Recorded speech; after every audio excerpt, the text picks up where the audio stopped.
Van Jones crying in the car. Good morning, good morning, good morning. Man, let me tell y'all this. Van Jones got into some hot water the other day, and I'm just now finding out about it because I don't keep up with Van Jones and I don't pay attention to Bill Maher. But Van Jones sat his pink suit self down on the desk over there at the Bill Maher show, and he was roped into talking about what he said was his favorite subject. And he started speaking very, very insensitively about the hundreds of thousands of babies who died in Gaza. And I don't know how you start talking about that and forget to be sensitive. Maybe you're not supposed to talk about sensitive subjects with a hot pink suit on, because it's gonna come off too player, too pimpy, which, by the way, we know Van don't have none in him.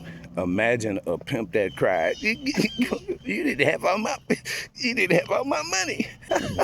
Would make a terrible pimp. Either way, then he got home and faced the backlash. I bet he wasn't home long enough to take that pink suit off. The article said that the better part of the people who were giving him the business were people who were so disappointed because they were his biggest supporters. And I would just like to say that anybody supporting Van Jones at this point in 2025, you are a disappointment to the people who support you. Because what has Van Jones done for anybody's support? Van Jones has only publicly cried. I bet Van Jones' tears have their own dressing room over there at CNN. Mr. Jones' tears, you're going to be on in 5 minutes. And be like, okay.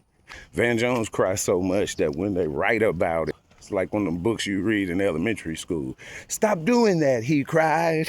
Van Jones could put out a CD, an album right now. Van Jones crying in the car. Van Jones is a very poor representation of black men. Certainly black males in politics, black men in charge, black men in the leadership position. I don't know who Van Jones's male role model was as a kid, but I'm sure Van Jones didn't watch Good Times because there was no episode where James Evans cried in the car.